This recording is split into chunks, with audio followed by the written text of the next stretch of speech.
There we go. Too bad it's off. Yeah, I don't want to. Technically, we should have a permit on Glad you could make it out to the lake with me today. Look at that beautiful water out there. And luckily, we've got this picnic table, and this park comes with a whiteboard and everything. It's great.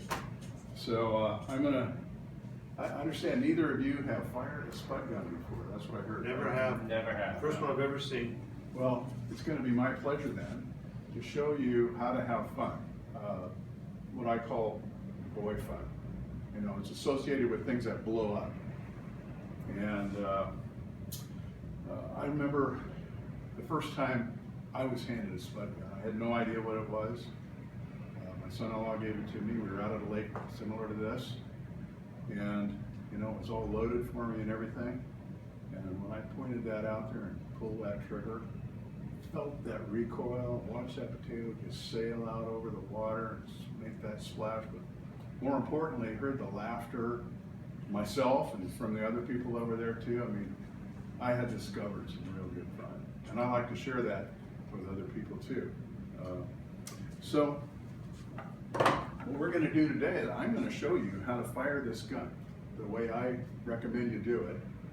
And we're going to load it, and we're going to properly fire it. Okay.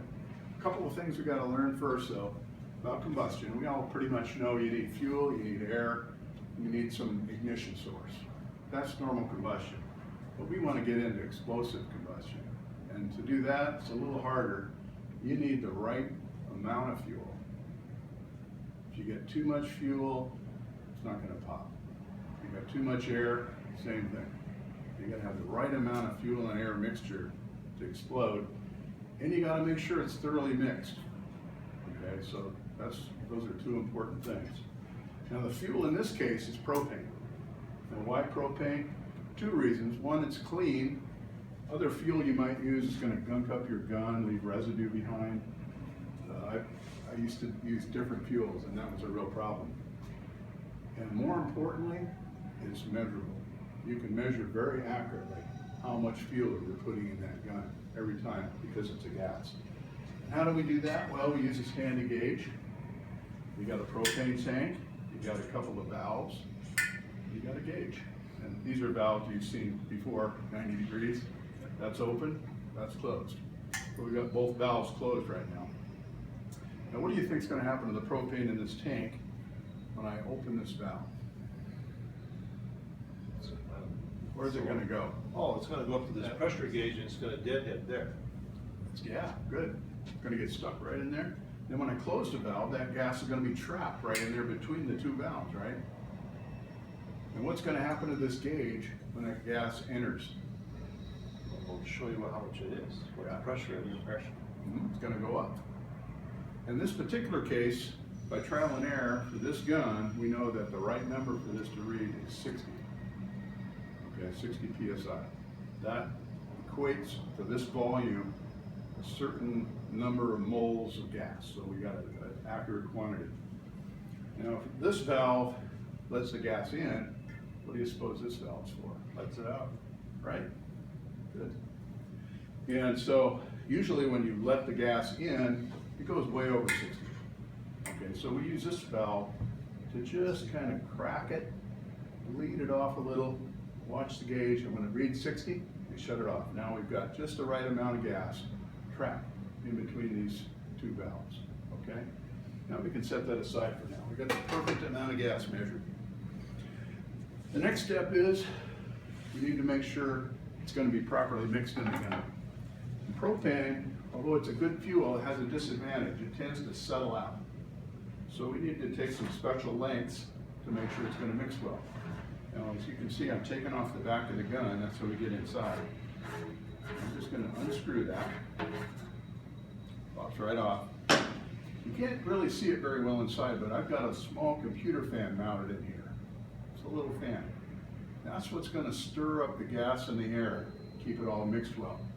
It has another advantage in that when the gun is open like this, it tends to blow fresh air right through the gun. And so it sets it up for the next shot. You've got nice fresh air inside for the next shot. Now the way we control that fan is we we've got a little switch here, and it's on a 9-volt battery. Would you like to reach inside there and slide that switch to the side? Okay. Okay. Which one? I can You hear can it. start to hear the fan now. Yes, yes. You want to make sure that fan is running each time. Usually we just leave it running. Hopefully we don't wear out the battery. You can also measure some gas coming out, some air coming out. Yep, a little bit. Right. Not very much, but enough. So now we've got the fan on. Let's put the back on. The fan's gonna remain in it when we fire it? You bet. I know, I went like, really? Oh, okay. It's fun. And we put the back on, and the safety thing I want to point out is you want to make sure you get enough threads engaged. Because if you don't, there's a possibility that's going to shoot out the back. And if somebody's standing back there, you know, you're going to hurt them. It's happened. I've seen it. So you always want to, before you fire the gun, you always want to look behind you Never point a spud gun. and make sure there's nobody back there, okay? All right. So we've got fuel measured. We've got the fan mixing things up. Next thing is, let's put a potato in there, shall we? So, would you hold that up for me? Let me demonstrate. This is kind of hard to describe, so it's better if you just watch me. Notice right on the edge of the barrel, it's kind of been ground down and sharpened. So you can either put it in this way or this way. Just make sure it's big enough to cover the whole barrel. I'm going to do it this way this time. I just cut a slug, kind of fell down in there. Actually did fall down, didn't it? Another one. You can probably get a few shots out of this potato. Okay. Throw the rest away. And the next step is we take this handy push rod. And what I would like you to do is to lower that in all the way down. Right.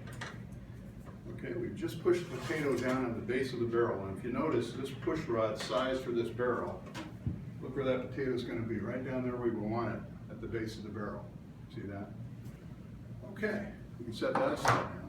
So, we have the fuel mixed, fan going, potato loaded.